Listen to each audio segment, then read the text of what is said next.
Hello, everyone. This is JD Calderon, and this is Indy Comics Explained. Yet again, I brought on another fantastic group of independent comics professionals. I mean, these people are like top of their games. So, without further ado, let me bring it in. But before that, please hit like, hit subscribe, share out the video, let everybody know we're here. Without further ado, we're gonna bring in the replacement of our normal co-host.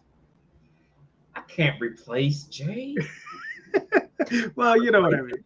I'm just stepping into his shoes for a night. Yeah, I'm doing good. I mean, like I said, we just got back from a convention, and it was a show. So I mean, we don't like to badmouth a lot of stuff live, but we do it other places. But yeah, it was a thing. So Marvin Wynn, Sherman, coming straight to you from Comicsburg. All right, there you go. And we have our co-host. Hello, everybody. Does this sound better now? A little bit. All right, well, I've tried every plug here. So, hello, everyone. This is Mark Torres, came from the regular official of the Big Apple Con, and we are on Indy Comics Explained on a non-holiday, so this is very weird for me to be here, but welcome all, and let's see who was on our panel for today. All right. How you doing, Madeleine? Please introduce yourself. Hi. Hi, my name is Madeleine Holly-Rosing. I am the writer-creator of the Steampunk Supernatural series, Boston Metaphysical Society. And as you can see behind me here, this is Kickstarter Fulfillment Central, also known as my office. For those of you not familiar with the comic, it's about an ex-Pinkerton detective, a spirit photographer, and a genius scientist who battle supernatural forces in late 1800s Boston. And my dog has just come in to decide to visit me. Nice. And also a very good book. I enjoyed it very much. Thank you. And we have Adam. How you doing, Adam? Please introduce yourself, sir. Pretty good. I'm Adam Watson. I am the owner of Comics Mainstream, which is a new distribution company. We're bringing back Spideracks and newsstand distribution, but updated, be more friendly towards comic creators. And I also own Darkslinger Comics, which is a publishing company. All right. Very nice, very nice. And how you doing, Andrea? Please introduce yourself, sir. My name is Andrea Lorenzo Molinari. I am a writer of a graphic novel series called The Shepherd that began first 5 years with Caliber Comics, based out of Michigan.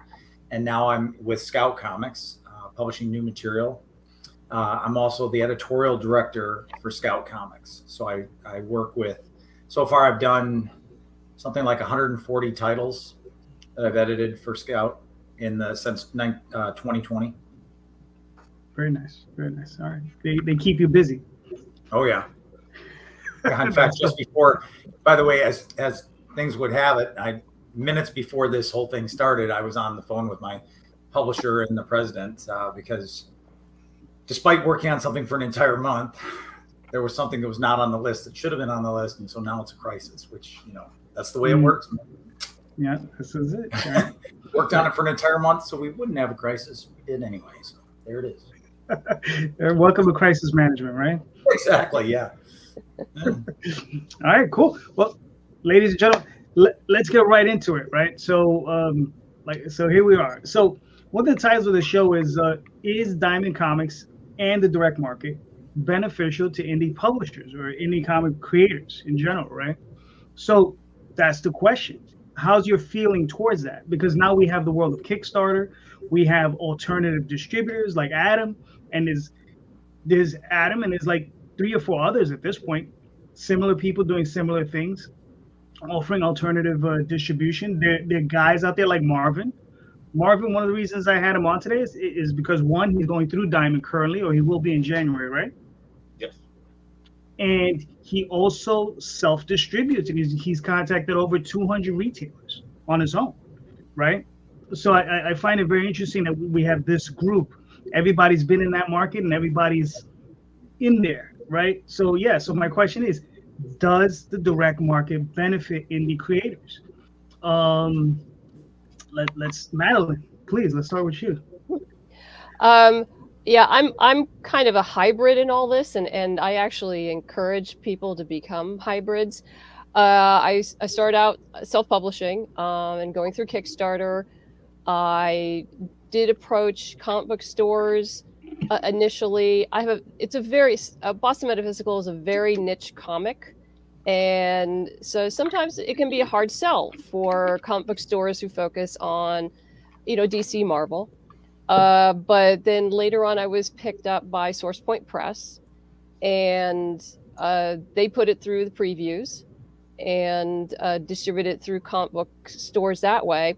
But in addition to Source Point, doing their job, I also literally got on the phone to, I don't know how many hundreds of comic book stores and pitched my comic. And that helped in some cases, in others it didn't. It was very interesting, the different responses I would get from retailers. Some really appreciated that they were getting a personal call from the creator, and others will say like, well, we just don't buy our comics that way. I'm like, okay, that's fine. Thank you very much. And move on. And as you know, I also utilize Kickstarter quite a bit for distribution.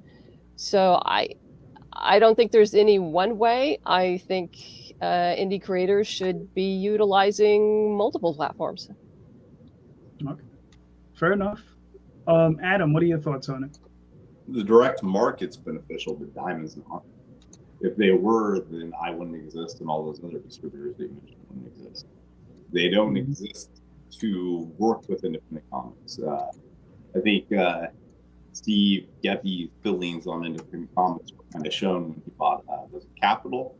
The 3 warehouses worth of independent comics went as a fire starter for a fire team to train how to put out fires with paper burning.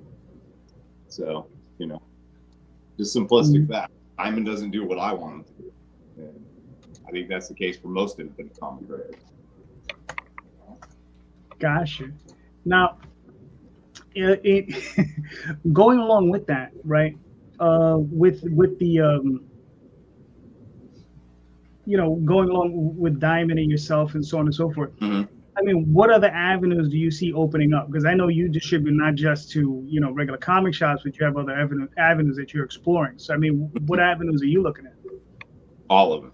Any place that I think comics should be available, that they haven't been available at. At the moment, I have a bookstore. I have an RPG / like Dungeons & Dragons and board games. They sell that kind of stuff primarily.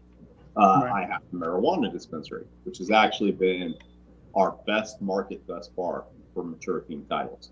So I'm absolutely going to be adding more marijuana dispensaries. It's also interesting because previously, in previous iterations of the newsstand market, you didn't see any mature titles as far as I'm aware, right? And now I've created a scenario where there is a place that comics are being sold on the newsstand that have to be mature in order to be there, right? But I'm of course interested in putting more comics in comic shops as well. I want comic shops to go anywhere. I have some deals with comic shops as well, as you know. But I'm also looking at video game stores. There's a 2 stores now that I'm currently talking to that are action figure specific type stores that I'm trying to get Spinner Racks into there. There's a place I'm speaking to that's it's not a Lego store in the official sense, but it's like one of the places that sells Lego secondhand. I'm talking to them about putting a rack in that'll have more all ages type material in. They don't want anything that's going to be above like kind of that 12, 13 age range.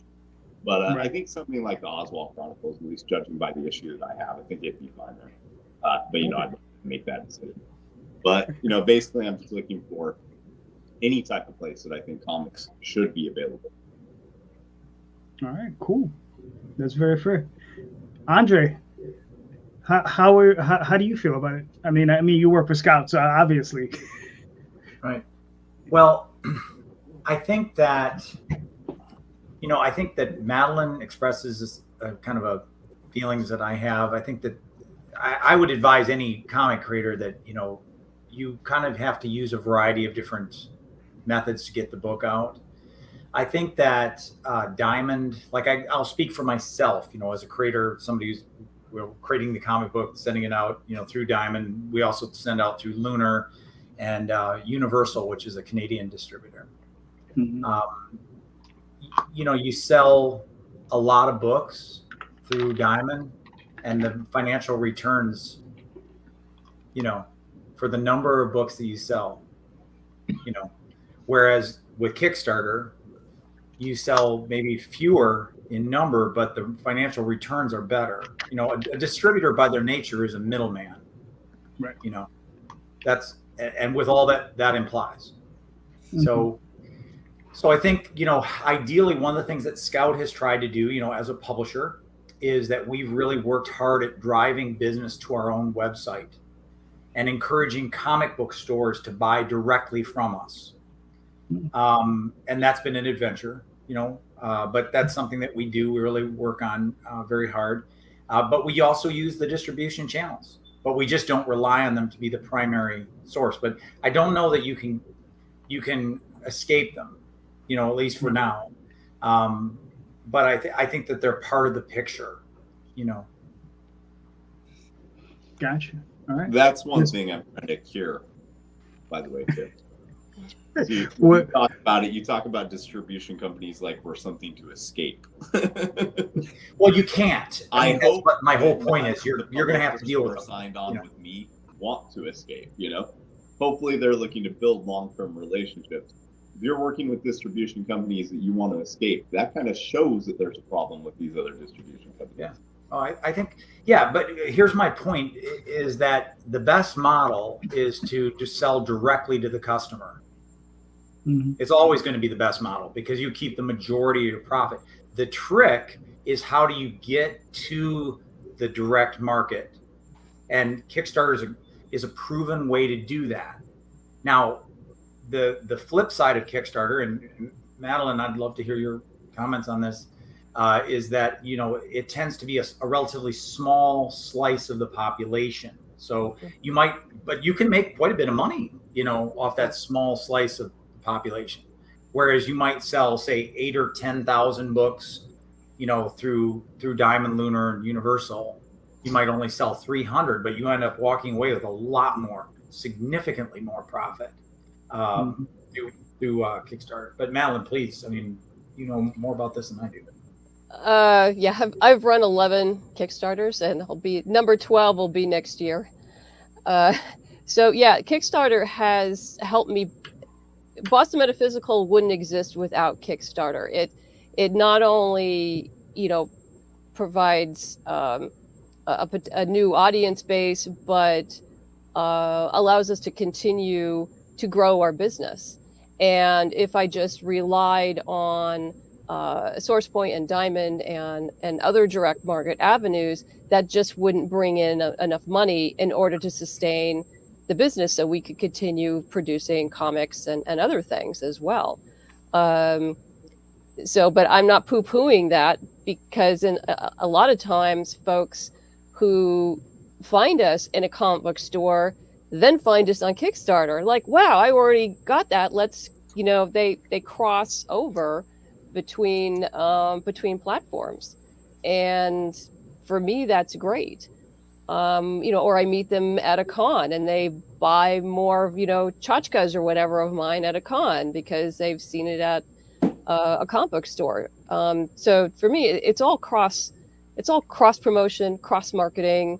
It all works for me, but fundamentally it's Kickstarter, which enables me to survive. Now, do you see a lot of because obviously there was a point where you were doing Kickstarter and there was a point where you started publishing through SourcePoint, right? So correct. when you started publishing with SourcePoint,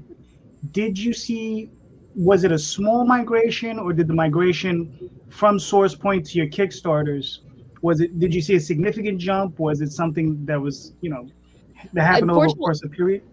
Yeah, unfortunately, I have no data to support that. That's almost impossible to track that. It's only anecdotal. But it's also a great feeling when you go to a con and say, like, oh, I have you on my pull list. And so I'm like, oh, that's cool. Someone's seen me on their pull list. But now they've met me. They sign up on my mailing list at my table. They may not buy anything that day, which is fine. But I've got their email now, which means I can go directly to them in the future. So the Diamond and other ways that people find me, and if they come find me, it's all this weird intermixing, cross marketing, cross promotion, and unfortunately, you can't get any data points on a lot of this. Right. You really only can through Kickstarter and the links that you supply, the custom links, and see how where people are coming from. But yeah, it's also just it feels good to be able to, when someone comes to your table, it says like, I've seen you before, I've seen you in my comic book store, and you're going like, yay. That's always exciting. Well, I think exactly. You got the white background. Oh, I think Oh, you just got the white background. That I voice. guess I'm at my warehouse. So Mark, what are your thoughts on the question? So I think I've mentioned this on my show a couple of times. So I used to work in a movie theater, and I always compare movies to comic books. And I went to the National Association of Theater Organizers pre-pandemic. It was the big thing. A whole bunch of movie theater companies went down there. They had the people talking, whatever. And the biggest thing was, this is pre-pandemic, is that the studios, the major studios, were trying to figure out the best way to get their product directly to the customer, because they hate movie theaters. They always have. There's always been an enemy, that they're the enemy because they're the middleman. So for independents, for even the bigger guys, the streaming and the pandemic, streaming services getting it directly beamed to the customer is what they want. So for comics, it'd be the same way. If we could find somehow, some way to just send it right to the customer with a click of a button, that would be the best for all, because you're getting rid of the middleman, as Andre said, and that's how you're able to reach the customer. Now, the thing is, how do you get the reach? That's on marketing, because everybody knows Disney Plus, everybody knows all the different streaming services, and that's where everything's being pushed to, is the streaming services. So if everybody has streaming services, then it's like, oh, if there's the one button you just turn on a computer and Google, and it pops up with the list of anybody's comic, that's how they do it. So how do you do that? That's the question. All right, fair enough. Marvin?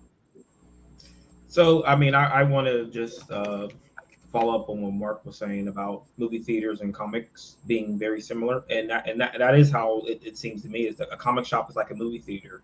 It's the middleman in the process, because they're not creating anything, so they're counting on someone else creating something and then pushing it to them. And what you notice is that with like your AMCs and your Cinemarks, they do no kind of advertising at all of outside of that theater. So their entire market is based on someone showing up that they know is going to be there. They don't reach out and try to bring anyone in. Independent theaters do. They do ads and things like that for what's coming out their theater, because they have to, because they're smaller than these theaters, where they know everyone's going to come. So when you're looking at, does it make sense for an indie person to be in stores? It depends on what your purpose of being there is for. Are you there to make a profit, or are you there to expand your business?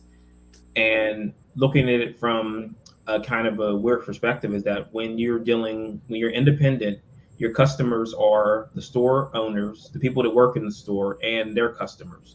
From a perspective of a Marvel or DC, the store owner is the customer. They don't care about the people who are buying the books. We do. So if you want to say you want to use the Kickstarters and things like that to push your book to people who are unaware, and then try to get them to go to a comic shop, because looking at it from the outside, the comic, like your mainstream in your comics and your direct market is shrinking, and it's shrinking rapidly. So if you go back and look, in the 90s, there were 10,000 plus comic book shops in the United States. There are less than 2,000 now. So over a course of 30 years, you've lost 1,000 stores. That's bad business. And it's because the way that the top dogs treat those stores is they don't treat them like the customers are the customers as a whole, not just one person. So it's our purpose here is to reach as many customers as possible and use as many methods as possible to reach everyone we can reach. So whether it's Kickstarter, whether it's going to stores, whether it's setting up conventions, whatever you need to do to do that because you're going to have to touch everything to get things done for yourself. All right, cool. Yeah, I mean, for myself, I've been around the business for a little while. I started in '92, and when I first started self-publishing, we had 14 different distributors, and when we were, through that system, you could sell 3,000 to 5,000 books, being a nobody. Okay, just no advertising, nothing. You could just go out through these 14 distributors and just put out your book and sell 3,000 to 5,000 books. If you advertise, you can hit 10, 15, 20,000. This was during a period when black and white comics were doing very well, right?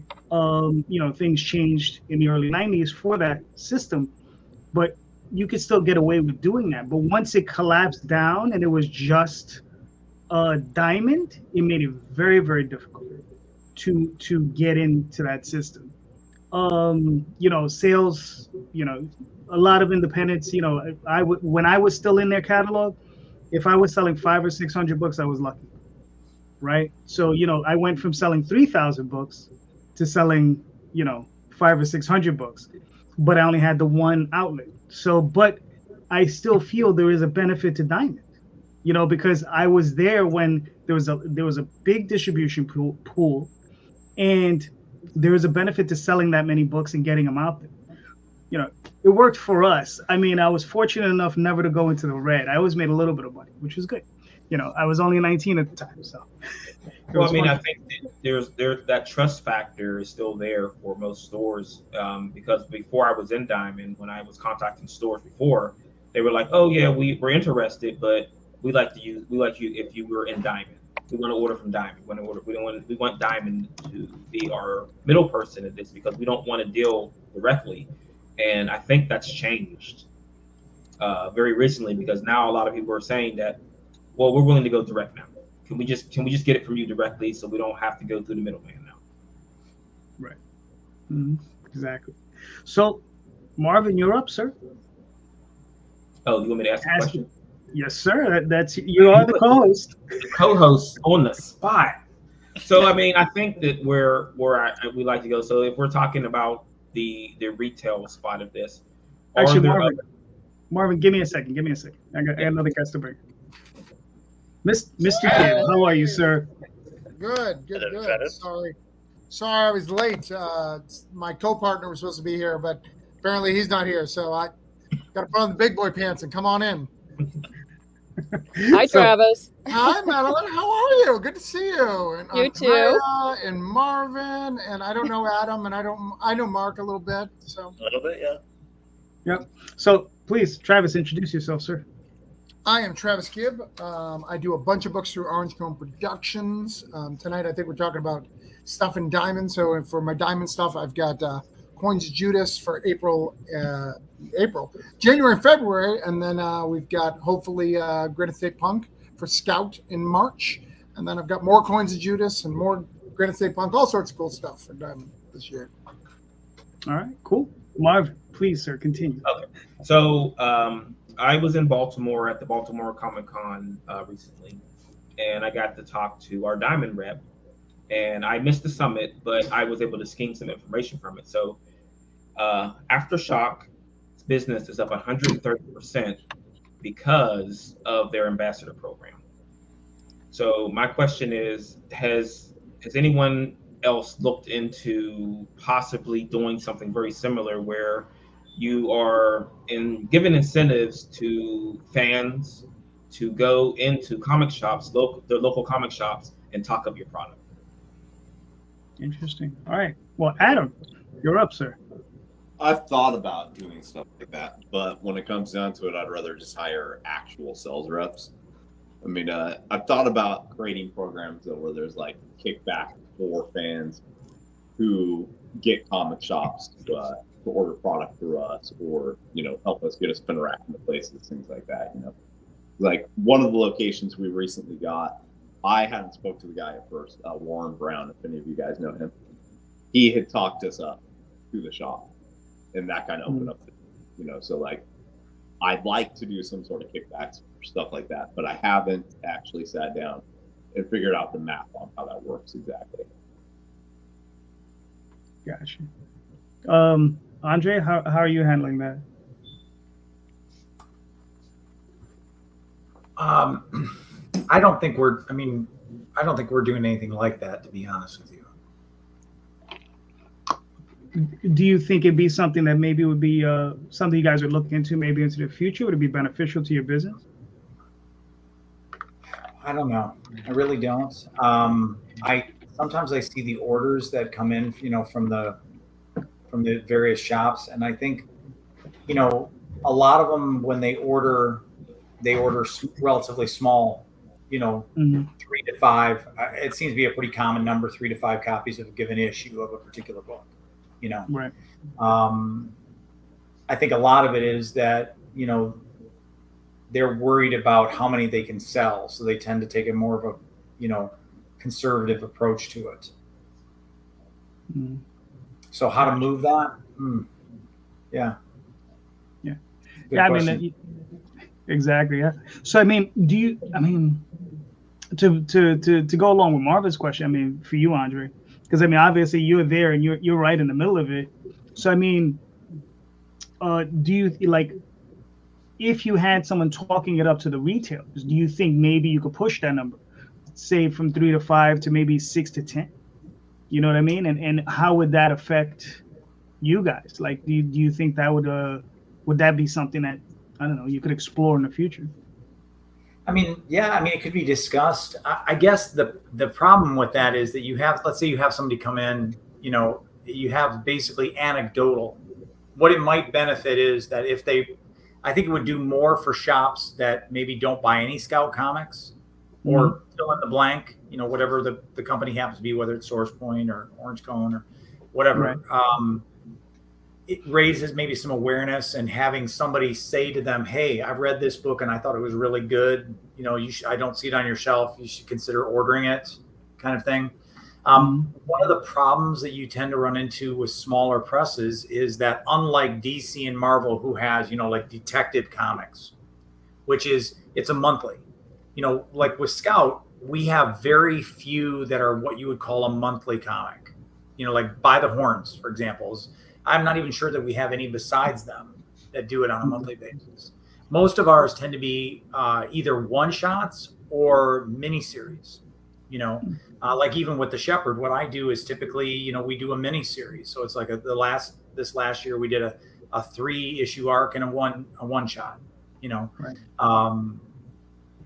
It's difficult to do the multi-issue, like say a 6-part series, for example. It's first of all, it's expensive to do a longer series, and second of all, with sales the way that they tend to go, there's a big drop off often between issue 1 and issue 2, and that's pretty much industry wide. So then you begin to ask yourself, how much pushing an individual issue that by the time that momentum gets going, in an individual miniseries, by the time the momentum gets going, the miniseries is over, Right. So it's a trick to say, how do you spend your money advertising wise? Gotcha. All right, cool. Travis, what are your thoughts? So what exactly is the question? I just want to go back to the core of the question, just because I missed that. I may have missed that because I was only semi-screaming on my phone. No. Wherever you got it? Sure. So at the Diamond Summit, Aftershock did a presentation, and ambassadors. I got you. Yep, the ambassador program. So they're up. Their business is up 130% at stores where they have ambassadors.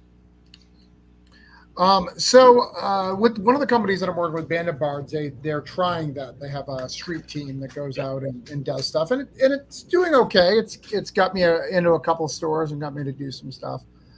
And I think that it's really important when you have a smaller publisher, right? Like a Bandit Bards. Like most people, some of you guys probably don't even know what Bandit Bards is. That means because they're brand new in the market. And like my sales for Bandit Bards will probably be less than my Scout book just because of name recognition, because that logo matters, right? That logo That's why we're always trying to go up, to the Aftershock, and then after you get to Aftershock, trying to go to a Vault or an Image, or a Dark Horse, because that logo means a certain like baseline sales, like regardless of what we pretend, it's that baseline sales.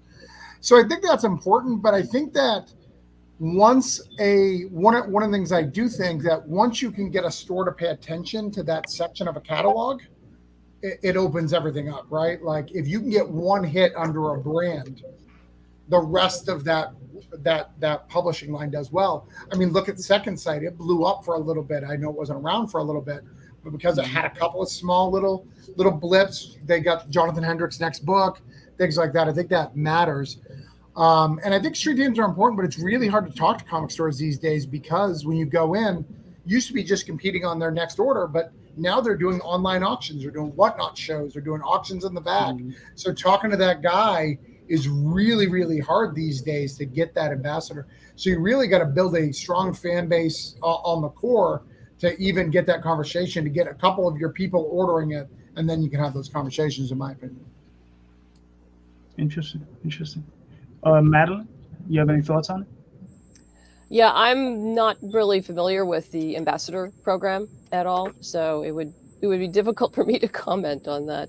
But being an indie creator myself and an office of one person, it would be difficult to add to my already trying day to have incentives and fans and try to put together my own ambassador type program would just suck away time beyond belief from creating and managing my business.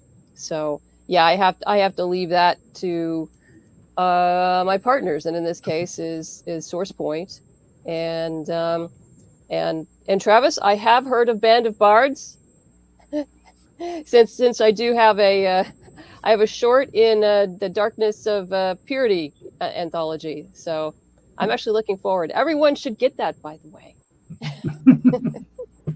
Yes, not to mention Coins of Judas. Already on my pull list. So, Mark, how do you feel about it? So I look at it as Andre was saying, the brand. So if you normally go to a comic book shop, as you said, what's Marvel? What Marvels do you have? What DCs do you have?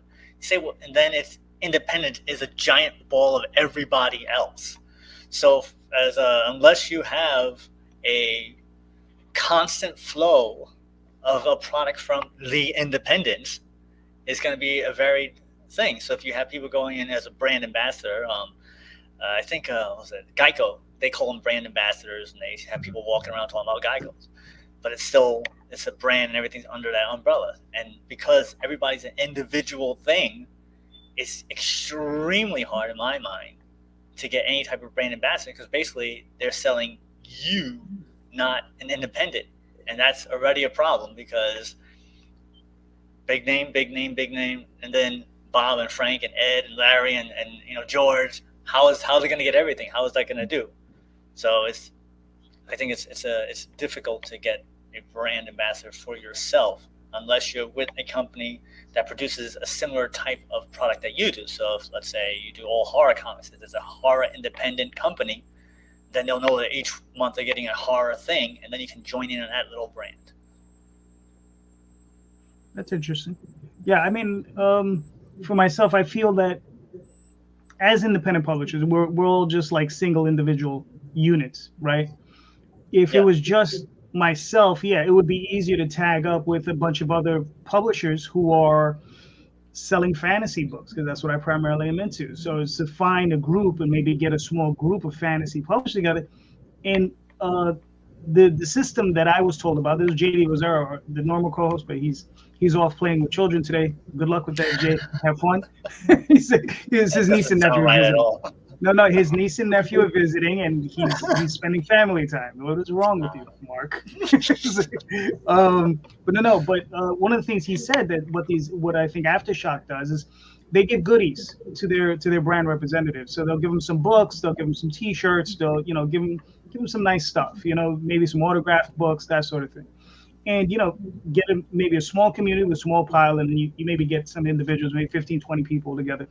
So it's interesting, but it's hurting those cats. That's the hurdle, because there's a lot of cats and there's a lot of egos involved, and everyone, listen, you're gonna have one person say, "Hey, I sold 30 books," and the other guy's gonna be like, "I only sold 5. What's wrong with your guys? Why are they only focusing on that guy?" So no matter what, you're always gonna have that issue, right? So it's it's definitely, that would definitely be the hurdle that I would see. So I don't know, but it's definitely an interesting approach. Yeah, I mean, you have to figure out what's the most effective use of your time. Right. And for most independent creators, setting up their own street team is just not an effective use of their time. Mm-hmm. So that's a business decision you have to make. I know Travis has a bigger thing going on, and a lot of feelers and a lot of stuff going on all the time. Mm-hmm. So he might be able to add something more to this. Yeah. Well, I think when you're talking about Aftershock, particularly, like, I would actually even wager to say this that they actually would probably be better off to help with the creators. I know a couple of Aftershock creators who've worked there who their book was like, "Oh, we're coming out. It's now in Diamond. Like, you're ready to go," and they didn't get a chance to sell to stores and stuff like that to get it store exclusive stuff like that. So it kind of shows Madeleine's point, right? Like, they may be really good at ambassador team, but now I know creators who could have sold to certain stores, right? Like, my Band of Bards book has 9 store exclusives. It's a brand new book from a brand new publisher, has 9 store exclusive. My Scout book has 5 store exclusives already ready to go. But that's because of my hustle, because that's what I'm good at. So if you can combine the two, I think that's the best result. It's just how to do that. And even though I say that, not everyone has my skill set. Someone could have a better book than mine, but they're not great at talking to stores for whatever reason. I used to work in a store. I know how to talk their language. I know when to call, all these other variables that go into that. But I'm in Melbourne, Florida. JD, you're in New York. Mm-hmm. You, in theory, you could sell 1 billion, right? There's like a store every corner, right? That's the way it goes, right? And then No, it used to be like that. It's just Midtown Comics and a couple of others, but Midtown is pretty much eating up the market. But they are a great group of guys over there, though, and you can talk to them, and they do back indies. Those guys are really, really cool. Okay, and then Daphne, she has an interesting one. The same thing is done for ElfQuest. They trade memorabilia to fans in exchange for match promotion on social media, giving actual FaceTime with Wendy and Richard for the best videos and TikToks. That's interesting. I didn't even know that. Alas, comic shops continue to disappear. I live in a city of over 10,000 people. We're down to one toy store that has a comic section at the back. Wow, that's rough. Yeah. So, all right. So, Marvin, answer your question, sir. So to me, I think that where things are going, and I think what comic shop owners really like is that face-to-face contact. I found this out by calling all these stores and sending all these emails that a lot of them just ignored it. And then when you're in their face in their shop, they're like, "Oh yeah, I got your email." Then they all of a sudden they pull up the email that they say they didn't get before. And I'm like, "Oh, there it is right there." So, "Oh yeah, let's do business." So I think that if you can get the right group of people that are invested, then you can do something very similar. I mean, it doesn't have to be a person in every state or a person in every couple states, but like you said, 10 or 15 people to go out there and just be your voice in that void that you can't get to. Because I can send emails all day long. I can make phone calls whenever I want. But like I said, that people can ignore emails and they can ignore phone calls. Even if you leave a voicemail, they don't have to respond. But it seems like it just works better when you're in their store in their face. They like that. People have been telling me that. I wish that we could get a rep from a company in our stores continuously to tell us about new products. Cool. Mark, you're up, sir. What's your question? So actually, jumping on what Marvin said, doing the radio show, I always find my best sponsors and advertisers always for somebody of the store I walk into, as opposed to calling or emailing. or something. I mean, face to face at a convention, those are always the best ways. That face to face thing is just something that people don't really do. So even now, I find it's more important than back then. So my question, which is completely separate, we're just talking about brands. So do you think that the brand of Diamond still has weight to it, despite the fact that things aren't looking so great for the distribution centers of comics? And if so, what do you think would be the next level? What would be the next thing that comes out? Interesting. All right. Andrea, what are your thoughts on that? I love this whole conversation because I'm realizing that I got to be careful about what I say. I think that You're being recorded. Yeah, well, here's what I think. I think that what we have seen happen with distribution over the course of the pandemic is good for comics. Mm-hmm. I really do. I think that having multiple distributors is better because I think that we're getting better customer service. I feel like that's beneficial. The more communication that we have between distributors and the comic book producers, whether it be a publisher or an individual, I think that's better. I think the distributor takes a good chunk of the pie. I mean, let's put it this way. If you have a $5 comic book, I mean, think about this for a second. We have a product that costs thousands of dollars and we sell it for $5. So what we've set ourselves up to do is we have to sell a lot of our product to be able to make back just to break even. But that is made even more difficult because there's a lot of middle, there's production. There's all these different people and middlemen between the creator, whether that be the creator, the individual creator, or the publisher, and the customer. So it's very difficult. And I just feel like with regard to the distributors, we have to have better communication. There needs to be more of a sense of real listening to each other. And I think that Diamond has, I don't think that I think it is obvious to say that they are not what they were. I mean, that to me, is a given. I mean, you now have a significant competitor in Lunar. And I think that's good. And Andre, when I'm trying to beat up on Diamond, they are important. They're important. They're vital, and they're gonna keep chugging along strong as ever. I mean, and listen, I look nothing forward to be in the catalog again because I want my books to go out there, and I know that's like the strongest resource at the moment. I know guys like Adam and the other people out there trying to do their thing, but if Diamond were to, just turn that nozzle, I think it could really turn around for a lot of Indians. But anyway, enough with that. Travis, what do you think? I think, the pandemic was super helpful. I know to me, it got me into stores that I wouldn't be able to do without the Diamond, because Diamond shut down. Luna did all this thing and all these other distributors, but I had to talk directly to stores and get my book out. And that has reflected to how I sold so many store exclusives, right? Because I now have a relationship with them. They know I can sell my book, sell at their store. They're willing to take that chance on me. Where if they were so busy doing their Diamond orders and had nothing new to sell, they wouldn't have been able to give the time. Not they wouldn't have taken my book. I wouldn't say that, but they didn't have the time to distribute all that and taken care of. And every avenue for your book is helpful. Whatever avenue you can get. Even if it's small, whatever you can do to get your book to that next phase. I think that's a key picture in doing that. And I think that we're going to see that model continue to grow as more distributors are opening up and doing stuff.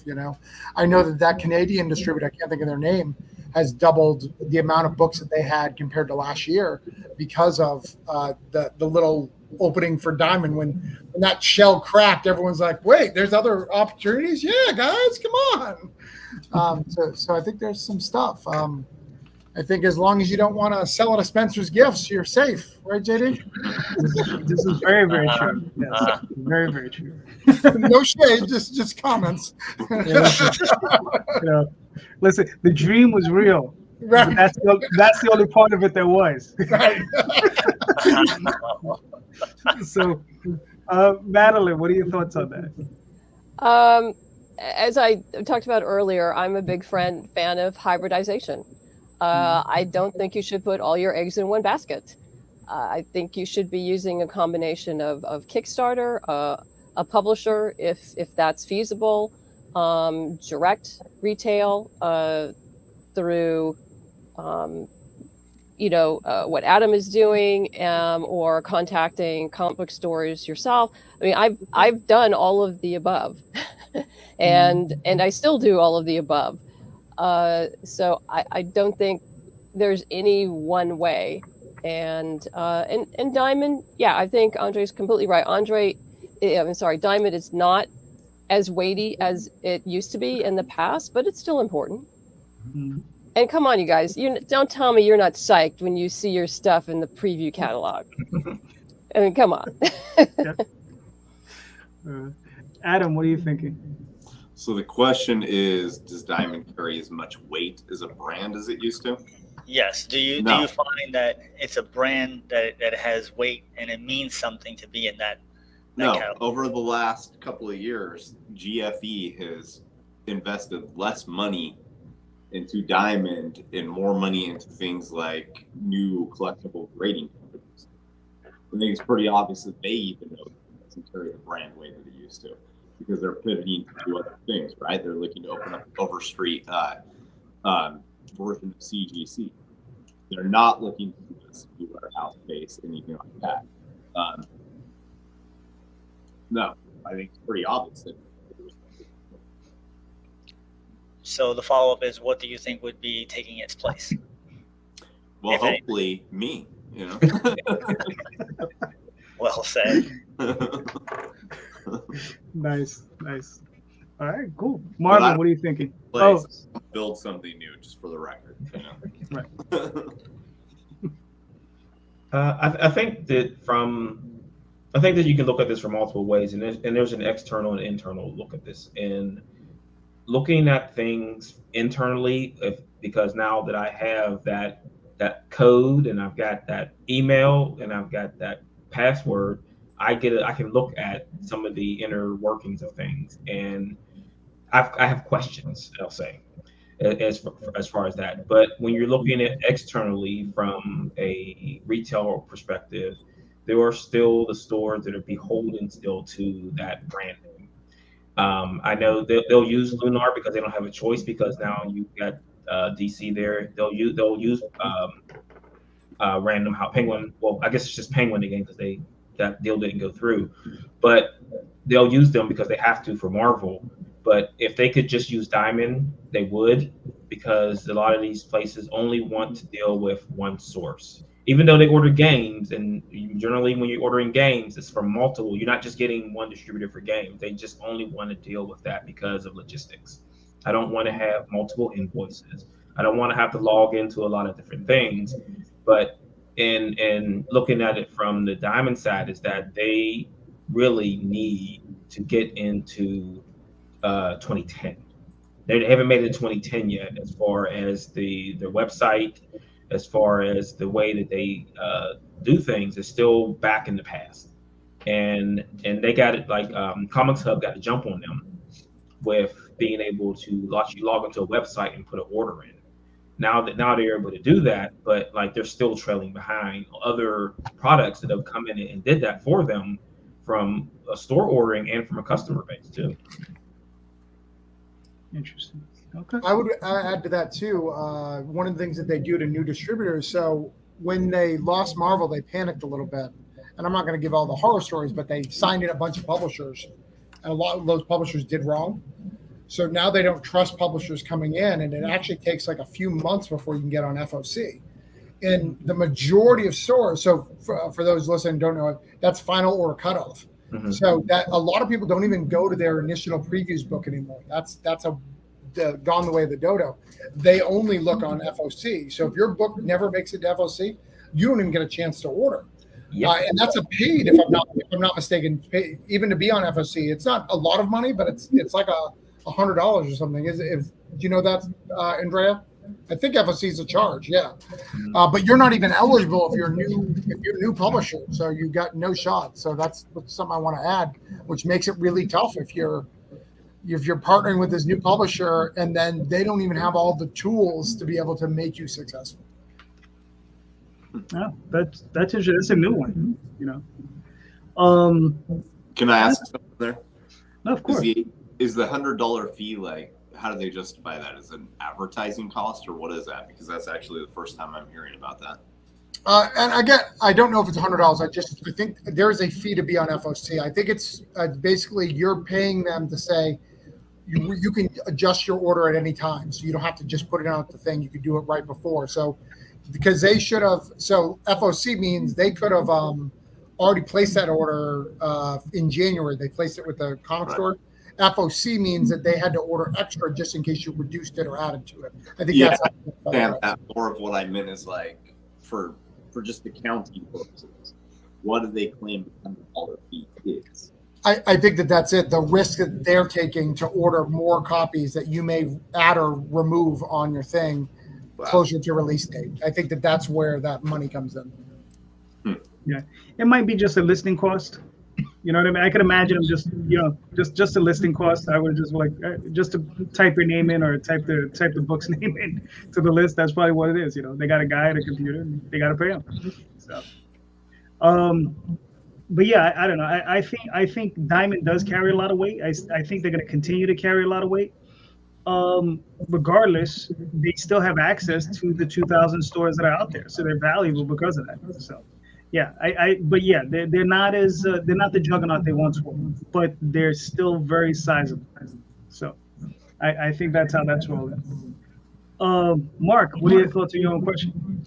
So I think that it still has meaning, just like as opposed to having a streaming or YouTube channel or being a TikTok star, as opposed to being a television star. It still has that meaning. Whether or not you're getting the numbers behind it is a completely different story. Saying that, hey, I'm in Diamond means something to certain people who are paying to get your stuff. Right. And it creates that crack in the window, or the crack in the window and the crack in the door to get your foot in. Right. But what would be the next step is I'm thinking that it would never go away, obviously. At least I would say I don't think it will go away. But there's going to be something to fill in that void. And whatever it is happening right now. We just don't know it yet. Because if you look at video games, remember GameStop was the place. Mm-hmm. And before that was Funko Land. It was like you had only went to one place that meant something. But now you can get games anywhere. Mm-hmm. in millions of places. So eventually somewhere down the line, somebody's going to be like, hey, if you all go to this one place, then you can get stuff. So I don't think it has happened yet, and it's forming, and the pandemic pushed that forward a little bit, pushed everything a little forward. That's what I think. And I don't know, it's just you mentioned GameStop. You see they posted a huge loss for the quarter. Yeah, huge. So they're in trouble. Oh, and I mean, also they got sued by Diamond too. Really? For what? Hold on. I'll grab it now. I'll put it in. Use the Google. Yeah. No, they got sued for they were buying comics, but then they just stopped. So they were buying rare, getting exclusive variants. Oh yeah. And then they just randomly decided to stop. Wow. Okay. And they had like a 3-year deal or something like that. Gotcha. Okay. Cool. Madeleine, I pulled up your website. I see. That's our relatively brand new website. Nice. So please tell us about it. Tell us about Boston Metaphysical. As I mentioned at the top of the show, it's a steampunk supernatural series in both prose, graphic novel, and audio drama form about an ex-Pinkerton detective, a spirit photographer, and a genius scientist who battles supernatural forces in late 1800s Boston. The picture you see there is the cover of Volume 2, which contains our 4 standalone sequels. And we have Volume 1, which is our original 6-issue miniseries. And I'm currently in production for our new 4-issue miniseries called Mystery at Pikes Peak. So there's more coming and more novels. And whether or not there'll be an audio drama is still kind of up in the air right now, just because producing and writing an audio drama takes an enormous amount of time. Do you do all the voices yourself? Do you hire a cast? Oh, the Ghost Ship, which is the audio drama, was a full cast with special effects and original music. It's like your old time radio play. So no, the only time you hear my voice is in the beginning, plugging our sponsor. I leave the voices to the professional voice actors. So when you did that, did you have voices in mind and then you tried to cast towards that voice, or you just let them do their job? Like, I like that guy. I like that guy. I had voices. I had voices in my head. I know how that sounds. Yes. Yeah, I kind of knew what I wanted them to sound like.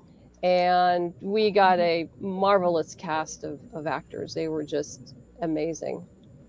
So, but yeah, I brought on the team of to help produce from Sage and Savant, which is also a steampunk audio drama, which was co-created by Eddie Louise and her husband Chip Michael.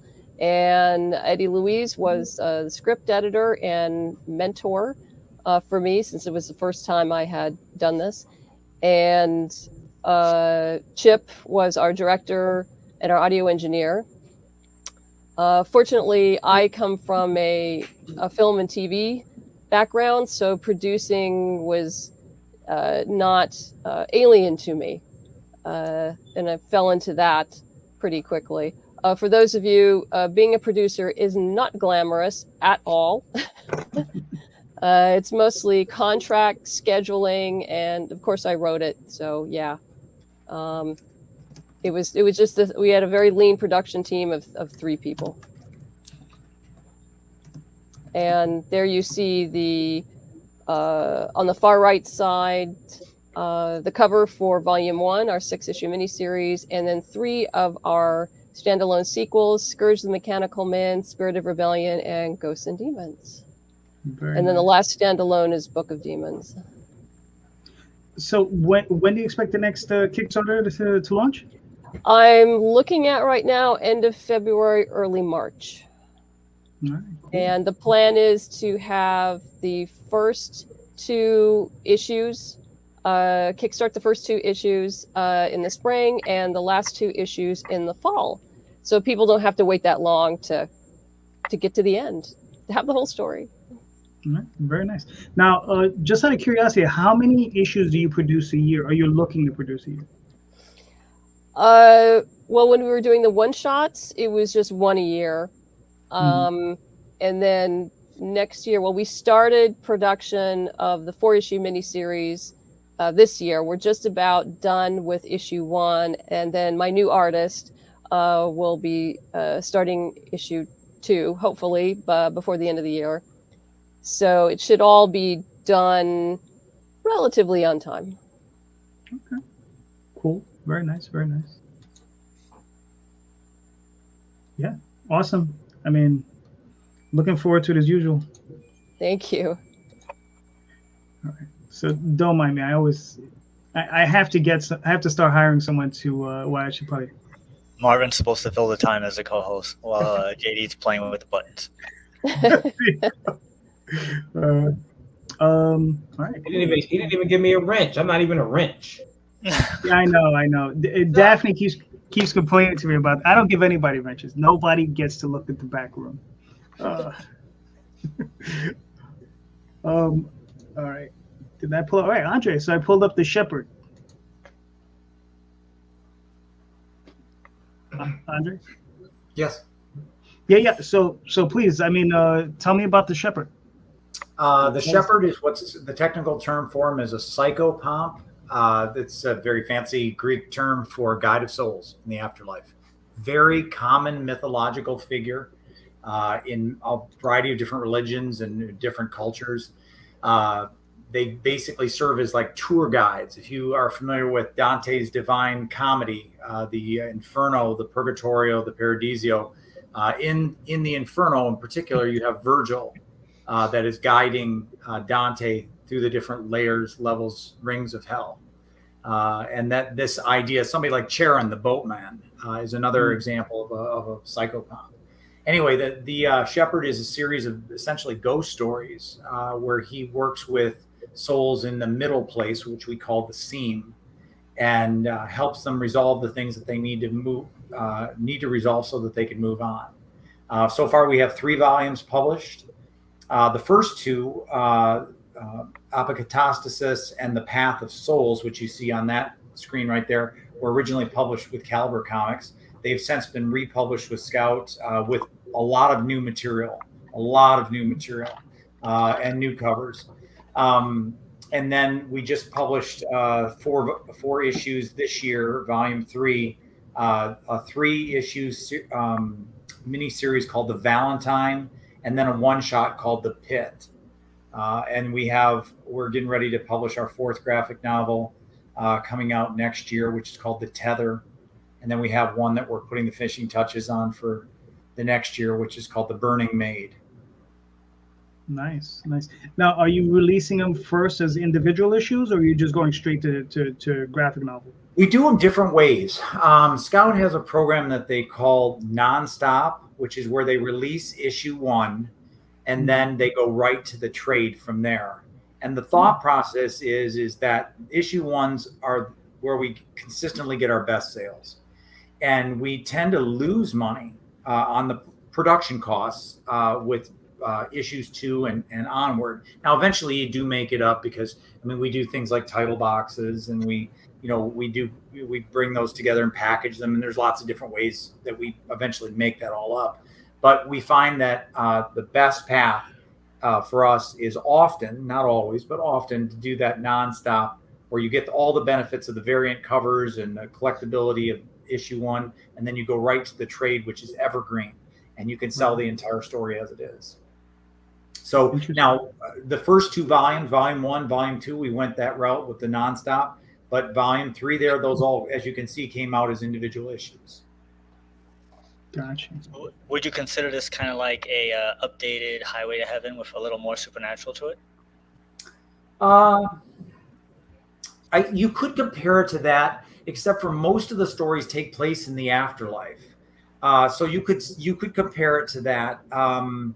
I think it also maybe has some element of quantum leap in the sense of the time travel. And here's what I mean. We don't time travel, but basically in the afterlife, our concept is that any person who's ever lived in any culture that ever existed is fair game, because they're all possible to meet in the afterlife. So in that second volume, The Path of Souls, it's basically a story about a hospital for souls for the souls of soldiers suffering from post-traumatic stress in the afterlife. And that hospital basically has soldiers from different time periods and cultures that are still trying to resolve the issues surrounding their death. And so we meet a soldier that fought with Napoleon. We meet a soldier that died in Fredericksburg, 1862. So it really, there's a historical element to our stories. Not all of them, but many of them deal with that. And how do you toe the line on the religious, research? Well, it's not, my background is I'm a theologian. Okay, so I specialize in the ancient Christianity was my specialty, the first 4 centuries. But I don't view the shepherd as I'm not trying to save your soul. Okay, let's be really clear about that. I hope you do fine, but that's not what I'm trying to do. It's not a religious book in the sense of I'm trying to convert you to anything, because that is not what we're trying to do. I've just always been fascinated with these journeys in the afterlife. They're incredibly common in the ancient world. The oldest extant piece of Western literature is the Gilgamesh epic, which is Sumerian roots, and then eventually Babylonian, so modern day Iraq, essentially. And in that most ancient Western text, you have a journey into the Sumerian afterlife. So, and I mean, it appears over and over and over and over in Western literature, in different cultures. So I've always been fascinated with that idea of going into the afterlife and seeing what, the different beliefs and stuff like that were. So, I mean, I'm equally fascinated by the afterlife beliefs of the Egyptians and the Nords and the Celts and the Greeks and Romans, as I am with Christian concepts and how the Christians may have borrowed from those cultures. Cool. That's very cool. Very nice. What's funny is I picked up the trade from Caliber like a few years ago, probably more like 7 or 8 years ago. I don't even remember. But yeah, I mean, this is really awesome. I mean, when do you expect the next series? When is it launching? Well, this next one, the Tether, is going to the first issue of it'll be a nonstop in this particular case, and the first issue is going to come out in March. So I'm really excited about that. Cool. Now, do you ever do crowdfunding campaigns before these, or you just go straight to? I have, but my role as a editor for Scout is so time. I mean, it's so demanding in terms of time that I just haven't had the energy, to be honest with you. I mean, I'm lucky that if I have a break that I can actually keep writing, because I have a huge workload of titles that I'm working with, and then all the admin that comes with that. Gotcha. Now, out of curiosity, because this is just an add-on to the question for yourself. So, if I may ask, what are your responsibilities? Like, because you're saying editor, that encompasses a big, that's a big umbrella. Yeah. I don't do anything with submission. So if you're in the audience asking to send something to me, don't send it to me. Send it. We do take submissions at Scout, and it's easily, you go to our website, www.scoutcomics.com. There's a page, submissions, gives you all the instructions. It's actually quite simple. And you submit, and then there's a submissions committee that will determine that. When they decide on a title, that's when I get involved as the editorial director. I have a team of now 4 editors underneath me. I receive that title that has been given a contract, and then I talk to the editors, see who is available, and I try to match interests. Like some people like sci-fi, or some people like supernatural stuff or horror or whatever, and I try to feed those interests. And then, once we have that, we do an onboarding with the creator. Typically, we talk about how we're going to work. We get an assessment of where the project is, because you got to keep in mind these projects come in all different states of readiness. I mean, we have them where the entire book is essentially done, and what they really need is a proofread. Where they need somebody to go through, work out their grammar, make sure the lettering technique is on par with what we typically use for lettering style, as our house lettering style. But you can have it on the other end of the spectrum where they literally just have, the 6 pages of finished work that they needed for the submission, and then outlines for where their scripts are going to go. So it can be very different depending on which creator you work with. But I find it very fulfilling. I absolutely love it. I want to be real clear about that. No, of course. I mean, that's the craziest thing about comics, is what we can sit here and all complain about all the things we go through and have to do, but at the end of the day, we still love it, right? Oh, yeah. As creators. I mean, I know myself, I love it. I'm pretty sure Madeleine and Mark and everybody else. I mean, it's the sort of thing we just if it wasn't for passion, we wouldn't be here. I could be working on Wall Street, making a ton of cash, but I decided to do comics. So here's the website for Scout, right? Right. Where the submissions is right there. If you look on the side, the top. There it is. Yeah, right there. You click on that page. All the instructions are right there. Like I said, it's relatively simple. It's like 6 or 8 pages. I can't remember. I always confuse it. 6 or 8 pages that are basically finished work with your synopsis and that type of thing. And you send it in, and there's a panel. We have a committee, and they basically vote on it. You need to have the majority of the people on that committee that want to bring your book into Scout. And then we go from there. Once they've done that, they give you a contract. And then once that contract has been signed and you're officially part of Scout, then that's when they bring me into it. So I have nothing to do with the contracts, nothing to do with the submissions. And I'm working with creators and working with editors. You're the next guy on the list. I'm the next guy. You're the next guy. I'm trying to help you make your book better. That's what I'm trying to do. Do anything we can to make it better. And like Travis can tell you that when I typically tell a creator that comes in, there's 3 categories of things that you can expect me to comment on or editors to comment on. The first thing is going to be your lettering technique, because we follow the style guide that's Blambot. You can find it on the web, and they also have a book. Nate Pecos's book, comic book lettering. I don't know if you can see that. It's a relatively affordable book. It's like $14, $15.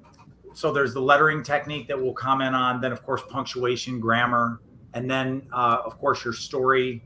Whether it be character development, plot, all that stuff. And the way it works, because remember, Scout is a creator-owned company. The way I say it is, I want you, as the editor, I want you to follow my lead when it comes to punctuation. I want you to follow my lead when it comes to style guide with lettering, although there's room for negotiation on things there to some degree. But when it comes to the creative stuff, I'm making suggestions to you. So in other words, I'm not going to cram any of this creative stuff down your throat, but just as a fresh set of eyes saying, here's what I'm seeing, and then you can decide to take all, some, or none of what we say. Because like I said, it's very different to be an editor for a creator-owned company than it would be for, say, for example, Marvel or DC, where that editor also has to, that part of their role is they have to protect the brand. Right. If you're writing Spider-Man, you can go from here to here, but not beyond that. And the editor has to kind of like provide that, those parameters. Yeah. True. You can't go into the Spider-Man office and say, listen, I want to chop off one of his arms.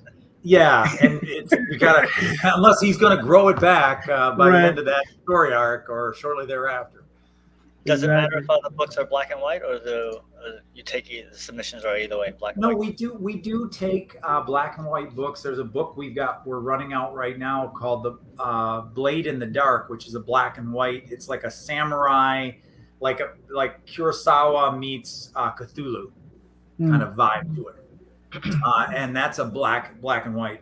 I would say that the majority of our books are color, and I think that reflects the fact that in the market, what I've seen at the conventions, and feel free to correct me, is that it's harder to sell a black and white book than it is to sell a color one. People have like an expectation, which is kind of sad, because there are certain stories that I think a black and white actually is just perfect for the story. Yeah. You have the right illustrator. All you need is black and white. We have a book that's coming out right now. It's called Phantasmagoria. And it is, I'll just pitch it to you simply. Imagine Sherlock Holmes in Victorian England, only he's a mage and he only takes occult cases. That's Phantasmagoria. So, and it's all black and white. But the artwork is just amazing. Just absolutely amazing. Great line work and very frightening. Cool. Got to watch out for that one. All right. Adam? Yes. This is all you, sir. All right. So what do you want me to talk about? Pitch us on your yes. Tell us everything. So this is our website, which needs some updating to be a little bit more publisher friendly, but I'm not going to pretend that I'm a website builder. Although you are, aren't you, Travis? Yes. Why are you bringing that up? Don't make it weird. Because I know you are. So these are the various categories, pre-orders, comics, enamel pins, graphic novels, posters, prints. We don't just distribute comics. We'll distribute anything that's related to your comic as well. Although for the spinner racks, comics are a lot easier to be putting out there. But as you can see, there's quite a few Dark Slinger things and Asylum Press things on the main page. That's because both of those companies have produced a lot of stuff recently. We have various sections down there. Those are kind of the first publishers that signed up with us. And you have a book on here, JD. Yeah, I do. For it though, because there are quite a few titles on here at this point. Yeah. No, it's somewhere in there. That's fine. Yeah, He didn't pay the extra behind the door fee to get it on the front page. Well, I got the banner up until 2 days ago, but then I got some more stuff that I had to add. So I actually have to add a few more titles to this tonight too. I keep meaning to, but Adam's like, "Hey, can I get this title?" And I was like, "No, I'm selling it to them." Oh, okay. Can I get this? I'm selling it to them. Yeah. So I mean, Adam, so we've discussed a little bit about your business model, what you're planning. I mean, could you elaborate a little bit more? Because I mean, I think what you're doing is very important. You know, trying to find new revenue streams, basically for indie creators. So I mean, if you could just elaborate a little bit more on it. Sure. So the three basic types of distribution that we're doing are the spinner rack systems, which isn't just spinner racks. Like at the bookstore, for instance, yesterday I spent about 10 hours actually making a new display for the bookstore that we're in because they wanted to up their space. They wanted it to be made from wood, and apparently that's something that I'll do. I never actually thought that I'd be making a display for any of these places by hand, but you know, hey, I did. So it doesn't have to be a spinner rack. At Cosmic Monkey, for instance, we have some wall space that that's our section, is this one section of wall, right? But that's the basic sort of newsstand style distribution. And then we do direct orders as well. So if a comic shop wanted to come on the website and they wanted to order something, you know, it gets shipped out, that basically works the exact same way as Diamond, Penguin, or any of the other companies. And then in addition to that, we also do library distribution. So we're trying to get as many graphic novels as possible into libraries. One thing that's a little bit different about us, I think this is actually something that Lunar does as well, but we allow the publishers to set their own maximum discount. Sometimes that does mean that the discount will be high enough that it's really going to entice comic shops to purchase, but we can work with a lower percentage than some of the other distribution companies. The spinner racks commonly get 30%, and our distribution fee is 20%. So that's 50% on any of those copies itself versus like the 60% the Diamond charges, or you know, a lot of the other distribution companies. Before I get to my question, I saw in the chat that Madeleine has to run. You want to say where can we find you before you head off? Sure. Thank you so much for having me on the show. And you can find me at bostonmetaphysicalsociety.com. I think my first show next year will be WonderCon, unless I get off the waiting list for Emerald City. So we'll see. Great to see you, Travis, and great to meet everyone. Thank you very much. And I'll see you next time. All right. Pleasure, Madeleine. Thank you. Bye-bye. Bye-bye. So, Adam, as a distributor, do you have like a censorship or like a list of things you will not distribute, or how does that work? No, I don't really want to do gatekeeping like that. I want all of the books that come through us to have a professional quality to the way they're printed, right? But in terms of the content on the inside, we'll distribute anything. There are going to be some locations that I need all ages material for. There's going to be some locations, like I was speaking of earlier with the dispensary, that I have to put mature theme titles, right? And then, of course, there are some comic shops that want to purchase things that are a little bit more hardcore. Like one of the shops that I deal with told me their best-selling comic in 2021 was at Piscor's Red Room. I'm sure you guys are familiar with that, right? Yeah.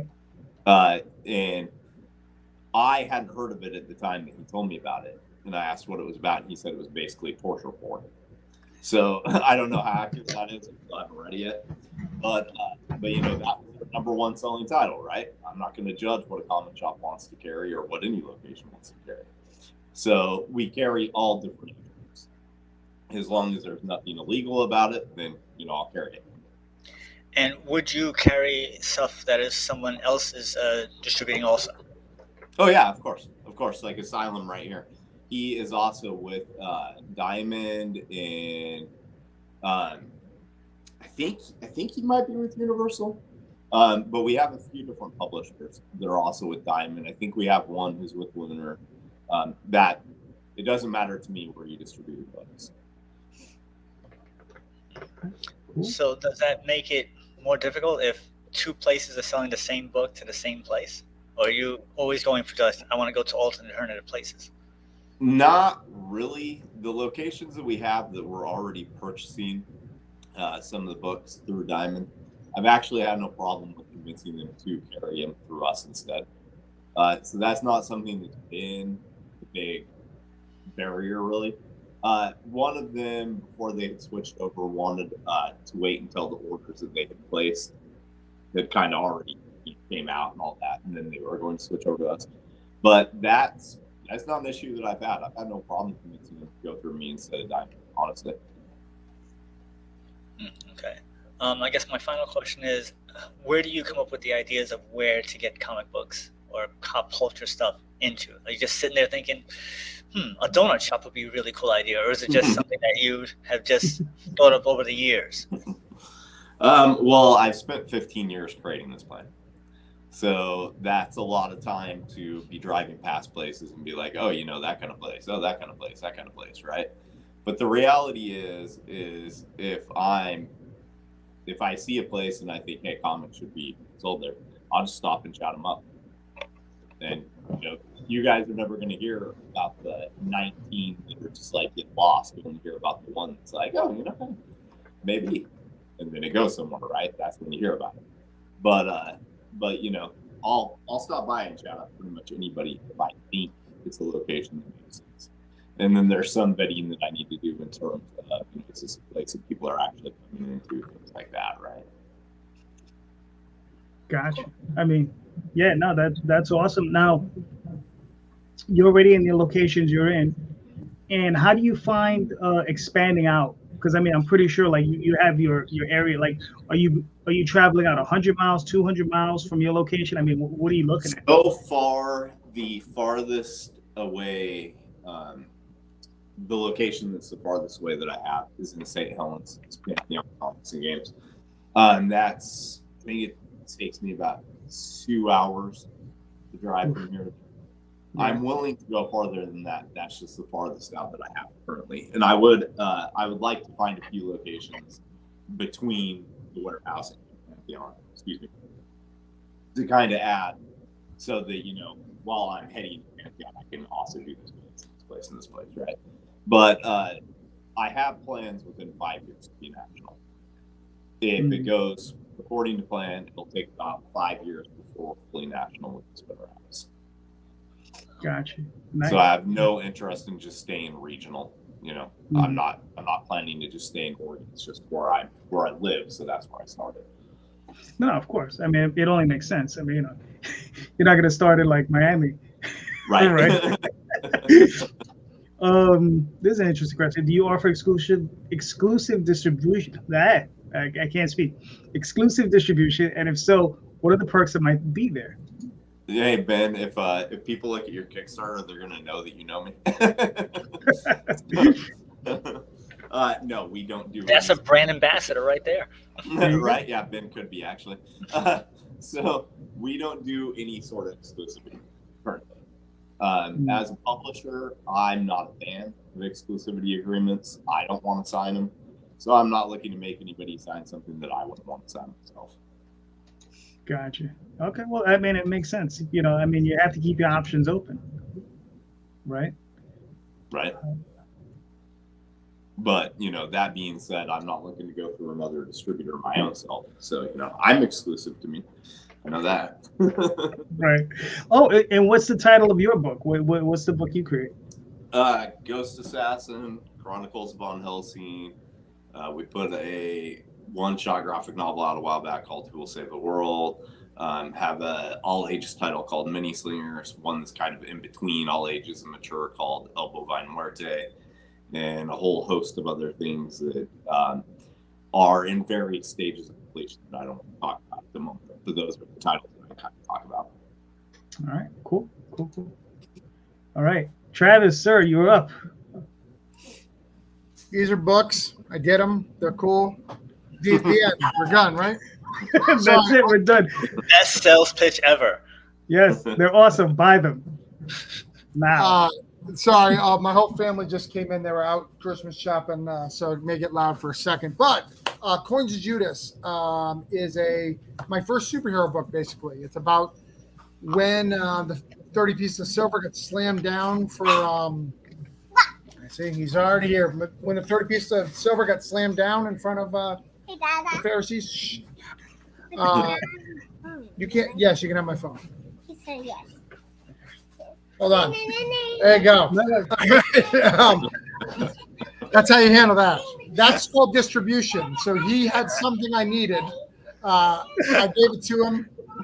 Happy customer on his way. Yes. Good job. So basically, those 30 pieces of silver made demons. Those demons are now hunting the world. We get this brother and sister team. They're fighting those demons. Tyler Carpenter created it with me. It's very cool. I sent you in the other link the whole book if you want to show it. This is all they have on their website. I can it's in Diamond, so if you search, we finished issue 1 is already done, so you're gonna have to ask your comic store to see if they can get it directly. Issue 2's in stores right now, but are ready to order right now, not in stores till January. All right, here we go. Yeah, it's pretty cool. It's kind of a manga inspired. It's a lot of fun. We're gonna use we're talking about distribution today. We're gonna use the both system. We're gonna use a Diamond distribution, and then we're actually gonna go to Kickstarter too. But we're gonna do it the opposite way. It's gonna go to Diamond first, and then we're gonna kickstart the trade. Oh, nice. Well, go ahead. How many coins does he have, and what is it like? Each denomination does a different thing. So there's 30 pieces of silver. Each of them represents a different sin. So the worst thing you buy with money. This brother and sister team have 7, I believe, if I remember correctly. They have 7 of the coins that they've captured from demons in the past, and they're trying to hunt down the rest of the 30. So where do you get the denominations? Is there something in your head that you're like, all right, killing somebody is worth 1 coin, suicide is worth 30 coins? Was that any part of the process? No, the demons are the coin, the actual physical coins, the 30 pieces of silver from Judas. So they're hunting down those coins, and those coins have created demons that if you kind of kill them, you get a coin. Gotcha. Okay, gotcha. Yeah. So this particular, there's a limited series, 4 issues. But it's done in a neat new distribution model. We're doing 1 and 2, and then 3 and 4 as separate 2-part series. So it's not like a full 1 through 4. It's a 1 and 2 and a 1 and 2. Oh, okay, that's cool. Very interesting. Yeah. Yeah, it was interesting. It came about. I submitted to Band of Bards to their anthology, and they liked the story. They're like, "We like it so much. Can we get you to do a series for us?" And I was like, "Sure. What kind of budget you have?" We talked about their budget. That got them 2 issues. And then once they saw how well we did, because we already have 1,500 pre-orders before the Diamond. So we've already, with all the store exclusive and everything, we already got 1,500. So we're just waiting to see what Diamond's going to put in as well. So it's doing well. I have a huge excitement about it, and I think that the Diamond route is going to really help push things, because we've got a lot of Whatnot and people who are big on those platforms who are promoting the book out. So hopefully get a little buzz. All right, cool. Now, you've spoken a lot about store exclusives. Now, I was just wondering if you would be able to clarify that. Now, are you offering up store exclusive new covers? Are you offering up signings? I mean, what's going on? How do you present that? I'm doing both, but yeah, it's exclusive covers. So we're doing exclusive covers for these. In fact, I can actually send you this YouTube link if you want to play it real quick. It's only minute that'll show you all the store exclusives. Here you go. But I've got all these stores and YouTube channels and all that who wanted to get in on this and invest in issue 1. Store exclusives are a big part of the business when you're doing stuff. Andrea, had spent all day yesterday selling boxes and exclusives and all that. It's kind of the big thing when it comes to getting stuff into Diamond and trying to get your book to have more than a shelf life than just 1 issue and it's done. gosh, very nice. I don't want to go past page 10 because I want people to buy the book. Go ahead. You get to see the demons and the fights. Don't you be scared? I ain't scared. So, in fact, if they are so desperate that they need to pause to read this book, JD, I'm not concerned. Like, they weren't going to buy it from me anyways. I'm pretty positive. Marvin's already downloaded. I can see it. That's a very piracy thought right there. Yep. You know, but it looks awesome though, man. I mean, Tyler did a great job. Yeah, it's. I think it's a level up for Tyler. I think this is his best work. Mm-hmm. Not only am I downloading it, I'm getting ready to make prints. Thank you. He's going to turn it into an NFT, and then he's going to do an AI generated story. Is that how you got the chess crossover? You just downloaded his things, just mix them on a page, and good to go. Yeah. That's all right. Marvel will have his second. We'll throw up his PDF in a moment. All right, hold on. Let me see if I can pull this thing up. So yeah, that trailer will show you just a couple of exclusives and some of the stuff. We worked really hard on it. It's a big part of the industry, you know, and it's hard. They're hard to sell because I think variant covers are going the way of the dodo. I think Whatnot's kind of killing that pretty fast. Like, not that they're killing it completely, but there's not going to be as many as there were. But right, well, that's interesting. All right, well, I want to get back to that. Just let me play the video real quick. Hold on.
There you go. That's we've had 2 more since then, but yeah.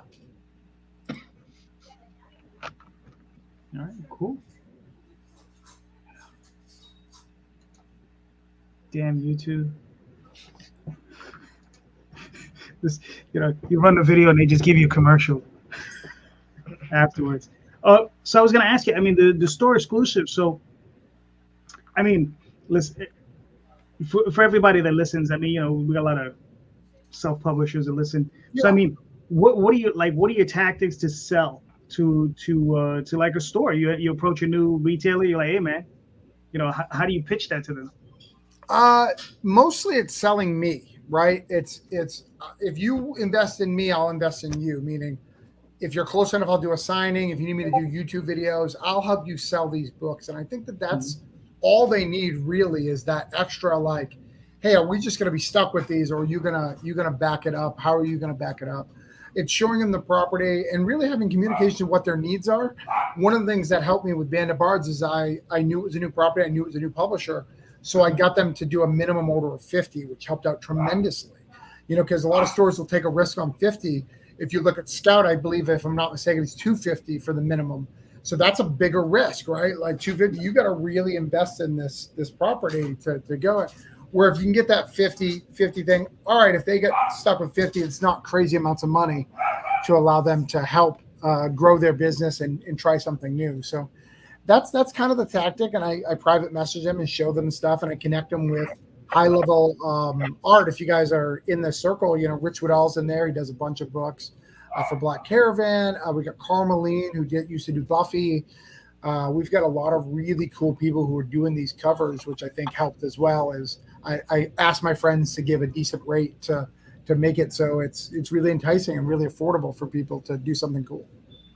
Nice. Oh, very cool. All right, before we move on to the next thing, I think we discussed it a little off topic, but Kickstarter was mentioned. Do you all think Kickstarter is still a viable platform? It seems to be to have turned into creators supporting creators, which isn't terrible. But I have seen the platform limited in reaching new readers. I'd enjoy hearing opinions on Kickstarter.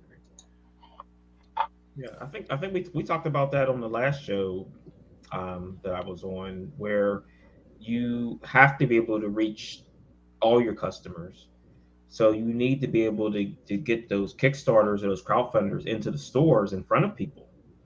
Mhm. So they should have some kind of a computer or kiosk set up there to say that, hey, there's this new product that's coming down. We can help you get you set up so you can back it here, and then we'll order it to the store.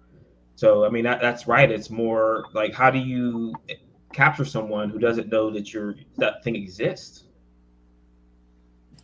The what I would state on that is it's a myth that it's only creators backing creators. There is a lot of creators backing creators. I'm not denying that, but you don't think that I get 500 something backers from Cthulhu Invades Wonderland from nowhere, right? They're readers. They just may not like what you're putting out. Like, it's a sad reality. I have to deal with it too, but it is what it is, you know. But there is a lot of readers on the platform. A lot of people who I know don't create comics who back my stuff, back my Substack, do the whole thing. That's a myth that people like to portray, because I think it's easier to say that, right? It's easier to go, oh, it's just creators creating creators. So, you know, creators, they're building their stuff. They don't have a lot of money, so that's why my stuff didn't do well. No, there's readers. You just need to know how to read them. And if your whole Kickstarter, if your whole Facebook or social media algorithm is just creators, that's probably all you're going to get. Right? It's based on your social media plug. So if you're only associated with creators, you're going to get mostly creators. So how do you get readers into that social media algorithms? There you go. That's the homework assignment, right? Find the readers, because it is difficult. You know, I mean, you know, reaching out. What happened? Oh, did you say something there, Marvin? Yeah, I said you expand your reach. That's what it is. How do you expand your reach? Exactly. You know. All right. Talking about expanding our reach, we got one more thing to go over.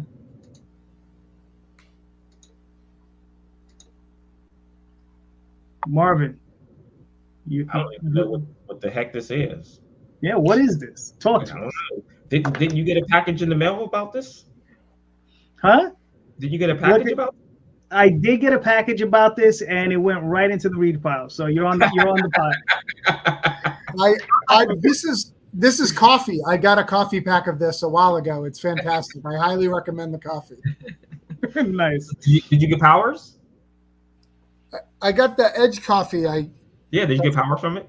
Yeah. Okay, cool. Nice. So Marvin, tell us about the Edge. Sure. So there actually is a story tab there, but let's talk about it. So the Edge in this universe is a drug that grants people special abilities, but the cost of that is either you're going to die or you're going to go insane. The book is more about the consequences of using the powers than it is the powers themselves.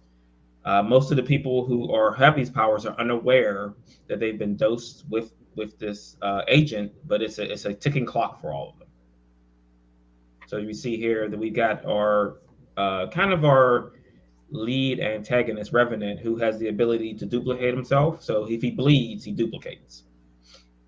So he's kind of that one-man army. You can sit behind enemy lines with a grenade. You tell him to pull the pin, and now he's just exponentially making copies of himself, and there's no way you can stop him. He just overwhelms the enemy. Nice. Now, how long before death or insanity? What's the clock? It's different for each one. It depends on how they use the powers. Like, we've got a lot of people who use it, and what it does is first they get infected and then they die. So you'll see like corruption in their body, corruption in the mind. You'll see some of the characters start to act a little off and start just displaying their powers in ways that they shouldn't be. But a lot of the times the powers don't work like their anticipated ways the powers will work. Sometimes they turn off. Like one of our characters, Blaine, that's the character in the red. He has the power to create a barrier around himself, similar to like the Invisible Woman. But the backfire of that is that he can use up all the oxygen because there's no oxygen in there. He's not generating new oxygen. He's breathing his own oxygen, and so he's creating CO2 within the barrier, so he can't keep it up continuously. It also doesn't protect him from heat or cold. So if he's in an environment where there's fire, it's going to heat up the oxygen inside, and it's going to burn out. If he was underwater, would it stop the water? For a limited time, but there's no oxygen in there, so eventually he has to drop it, and then he'll just drown or he'll suffocate. So your options are you're going to die horribly in one faster than the other. Gotcha. All right, cool. Now, so where did the idea for going insane or dying come from? It was just you see a lot of things on the news about people getting hooked on drugs and the consequences of being hooked on drugs. So it's kind of in that path of the drug. A drug is no good. I mean, it's altering the body, it's altering the mind. So that is just the consequence of that thing. Nice. Now, how many issues? No, go ahead, Travis. Yeah, my question is, how does it connect to Over the Edge, the Marvel series from 1995? That's 12 issues. Is it prior or after the series? That would be a trademark and copyright question with Marvel Comics. I will have to let you talk to their lawyers on that. So you're suing them over the? Yes. Yeah. Okay. Fair. Nice. So, how many issues in are you in? How many issues have you done so far? So we have finished 17 issues so far. That's including the regular issues and then the 3 one-shots that we're working on. Gotcha. Nice. Now, when are you releasing through Diamond? That will be in January. So that should in the previews. I think that comes out on the 23rd digitally. So it'll be in that issue. Gotcha. Are you also going to be in the printed? Yes. Catalog. All right. Good. And I think that comes out that week after. Right. It'll be in stores the week or that. I think it was the 23rd. Is what's that? Wednesday, Thursday? Yeah, it'll normally come out like the last week. Yeah. The last Wednesday of the week. Yeah. Yeah. It's the only reason I go to comic book stores is to pick up the previews. You don't just get the digital one? I actually don't like digital. Okay. Yeah, it's just. I mean, I'm going to get it because my book is in it. I have to collect all the ones that have my stuff. No, of course. But no, every month I go to the comic book store just to pick up the damn previews. Cool. I've been perusing that thing for years. So now, what type of release schedule are you looking at? I'm going to stay to the same release schedule that I'm doing now, quarterly. Mm-hmm. I mean, we're really far ahead, but I don't want to catch up. I don't ever want to be in a position where we're close to a issue before we have to release another one. Like trying to rush and get something done isn't anything I'm a fan of. So as long as we stay, I'm trying to stay at least 5 issues ahead of where we're at on release.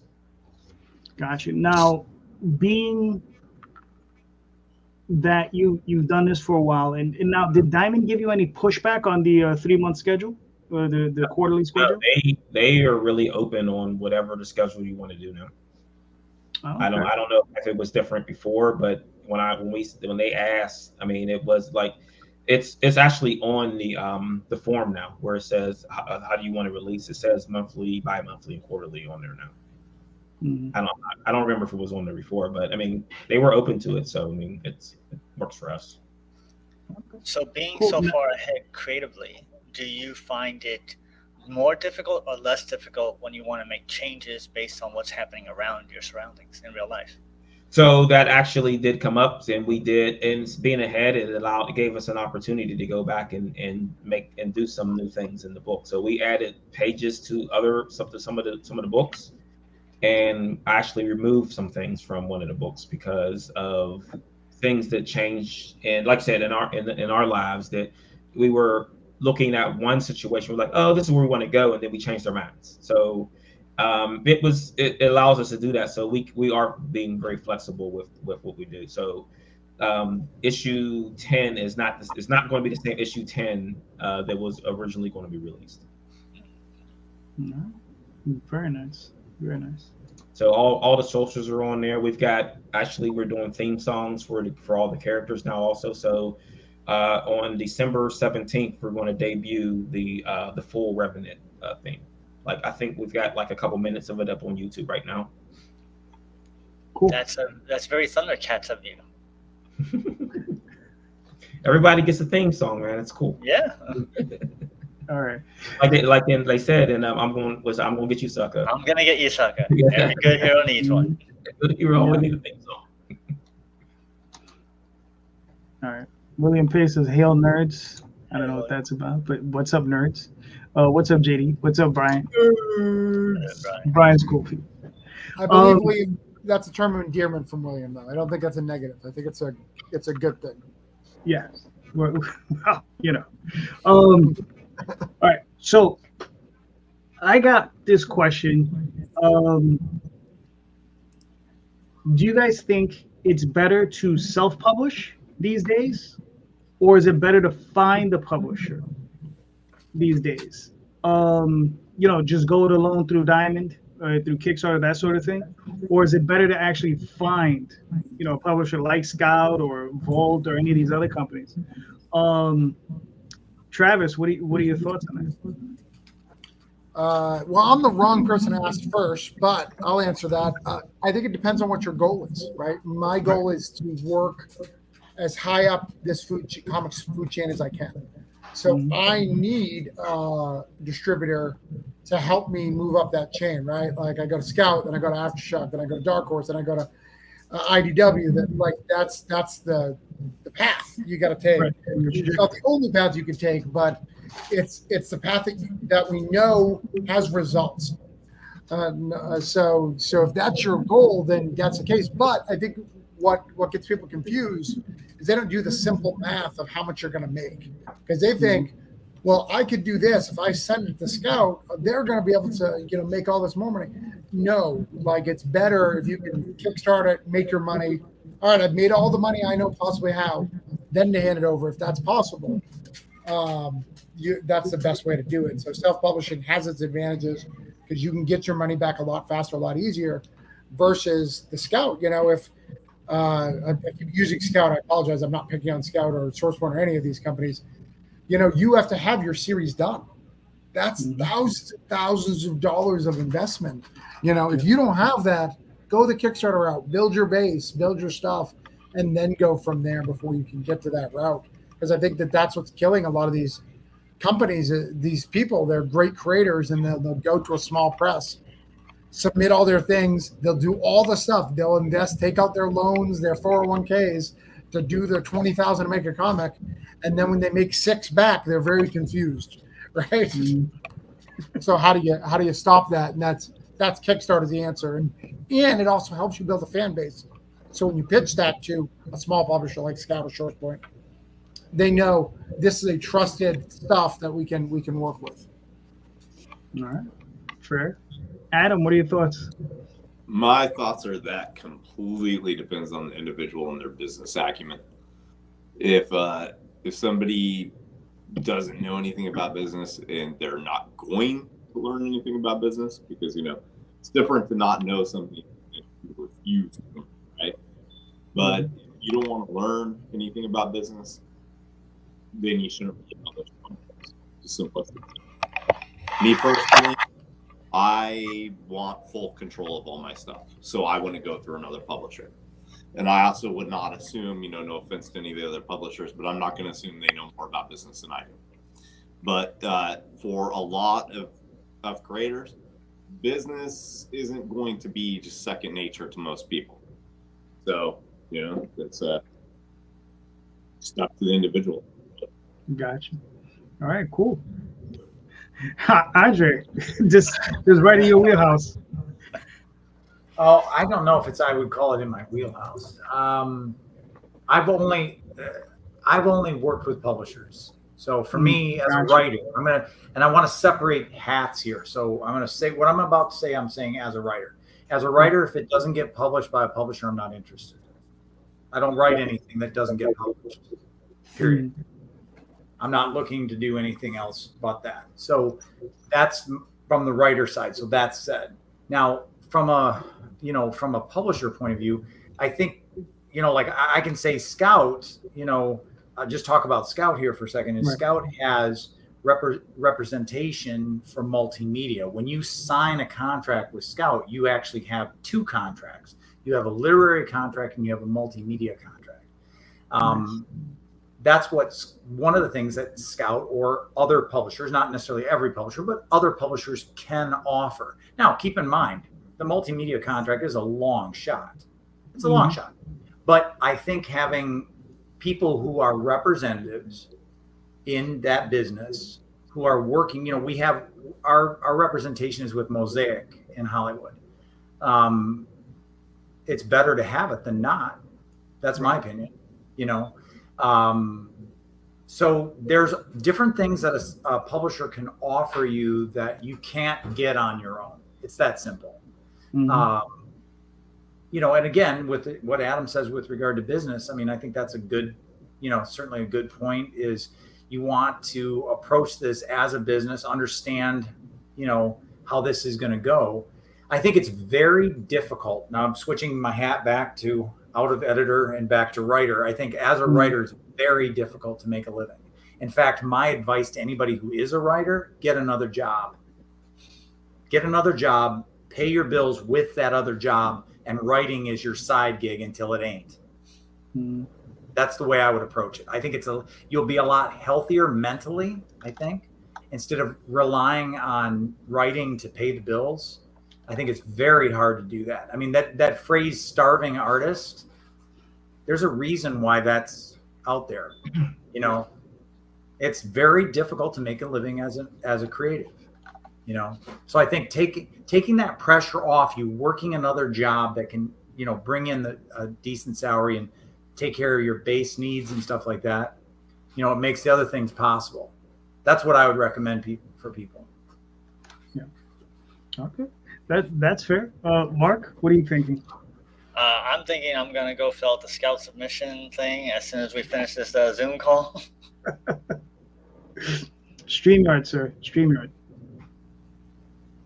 Not Zoom. StreamYard. I'm so used to Zoom. Oh, okay. I don't like Zoom. Marvin, what are your thoughts? I think that you're almost in the position where you will try both because there's only so many spots available at these publishers also. So, I mean, a lot of these publishers, they get their calendar filled up and then you don't get an opportunity. So are you just going to sit and wait until their calendar opens for them to give you another shot, or are you just going to go off and do it on your own? Because I mean, it's going to happen eventually. Like they can't publish everything that comes towards the way, whether they like it or not. And there's situations where someone could say, "Hey, I really like this, but we just don't have an opening spot," and it could be 2 years, 3 years down the line before they get back to you and say, "Hey, we got a spot now. Are you still interested?" So I mean, are you going to sit there and wait, or are you just going to go do it on your own? It's funny you mentioned that, Marvin. That happened to me with Source Point Press at New York Comic Con. They're like, our window just closed. We don't have a spot for you. I was like, all right. Try something else. Yeah. So I mean, so what is your option in that situation? Do you say, okay, well, I'll try someone else, and then they tell you the same thing? So you're almost in the position where, do I wait or do I just go and do it? Gotta keep on doing it. Yeah. All right. That's cool. I mean, for myself, I think I've been self-publishing forever. I've worked for publishers as a writer back in the 90s. It's fun having that security of a publisher, right? It's a good feeling to have, but it's very freeing being a self-publisher. Being able to just be like, you know what, I'm just going to do it myself on my schedule, because I basically do, Andrea, I do what you just said, what you advise. I have a day job that pays for, living and all that jazz. And then whatever I raise doing comic books, that pays for that, So, it's very liberating for me, and it allows me to not have to stress, because there was a point when I was very young, when I was 19, 20 years old, and all I was doing was comics. We were just mostly selling through Diamond, well, not just through the various distributors or 14 or whatever, but I would also go to shows, and I would always stress, like, how much money am I going to make at this show? If I made less than $2,000 at a show, it was a disaster. It's like, oh my God, what am I going to do? But once you get the day job, you're like, okay, now I don't have to worry about anything. It does make things a lot freer, or at least it did for me anyway. Right. So just to monkey wrench that, what happens if the publisher drops the ball? Oh, well, that's anything like that can certainly happen. I would tell you that, again, remember, it's all about what you want. What you want really does matter. I would say that, in terms of getting a spot at a publisher, any publisher, it's about seeing what that publisher publishes and rising to that level of competition. Like, for example, I really like Dark Horse as an American publisher. It's my favorite American publisher, that isn't named Scout, obviously. And I've told the president of Scout this, so I'm not saying anything I haven't said.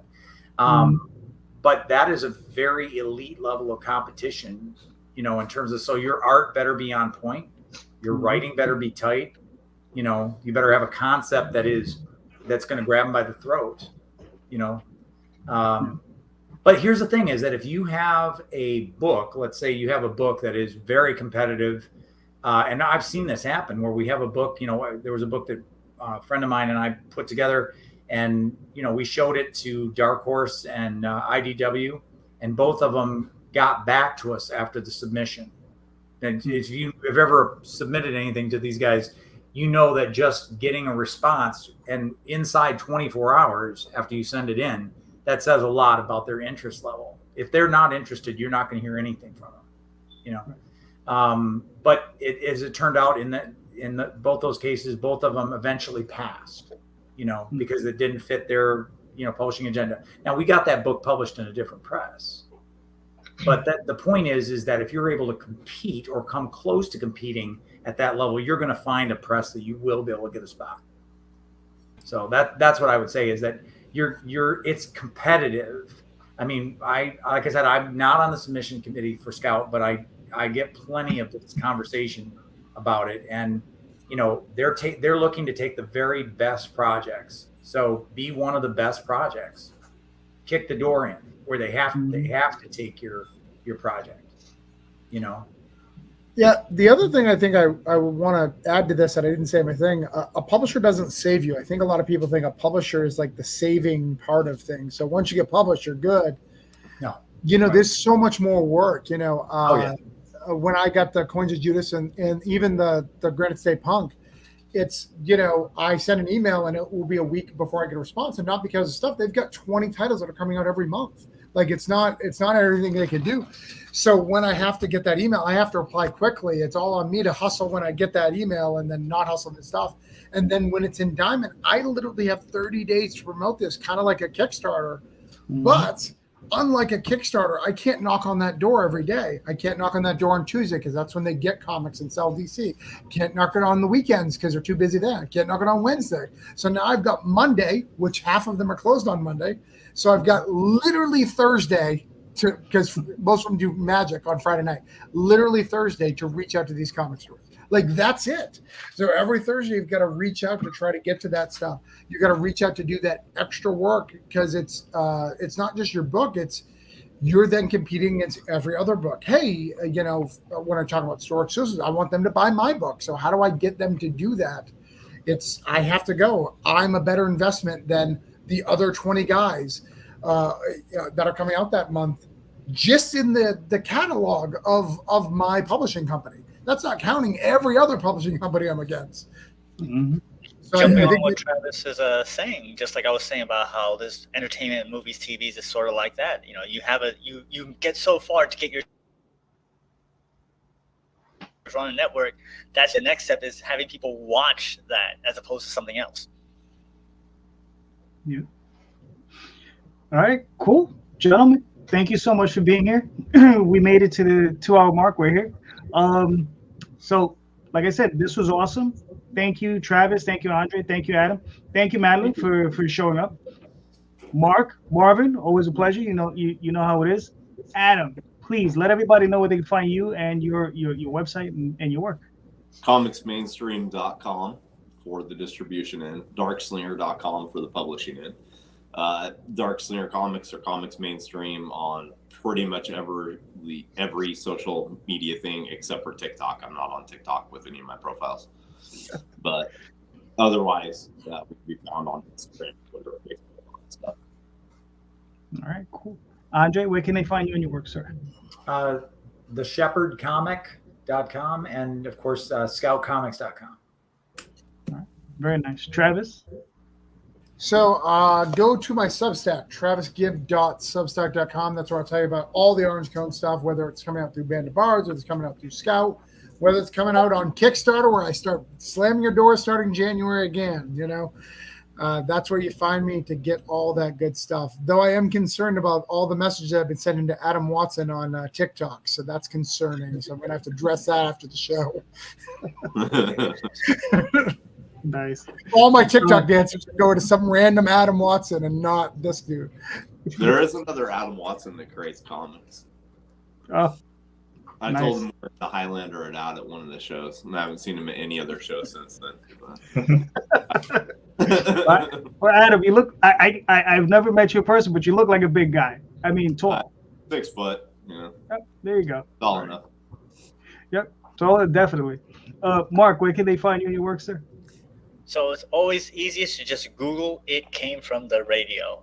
We are a syndicated radio show. We're on 88.1 FM WARY in Westchester County, New York. If you're not living in that area, go online. We're on over 40 different podcast places. We're on a couple of online radio stations.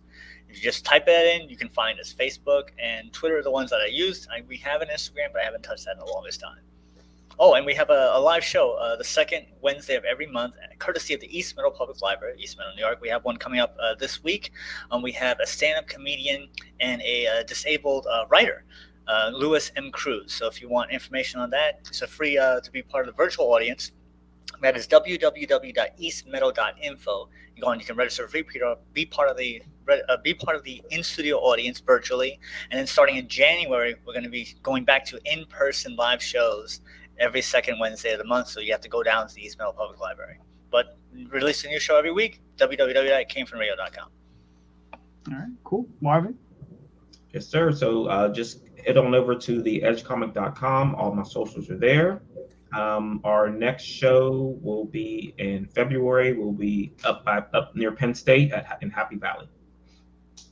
All right, cool.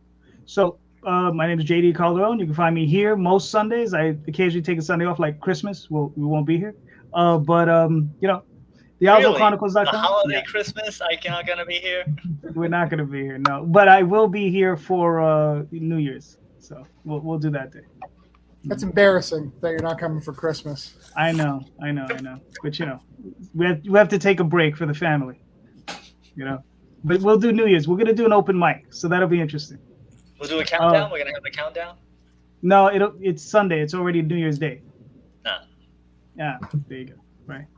But thank you, everybody, for being here. You guys are awesome. Thank you. This was, I think, very informative. I think the more information we get out there to creatives and to creators, the more beneficial it is for everybody.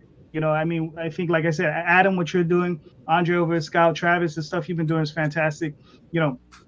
Marvin, Mark, just get out all that information as much as possible, So Thank you guys for being here. You guys are awesome. Madeleine, thank you for being here as well. And I'll be talking to you all soon. And if anybody is curious, check the show notes. I have all the links in the show notes. All right. So thank you so much, guys. And I'll be talking to you all soon. Have a good day. Thank you.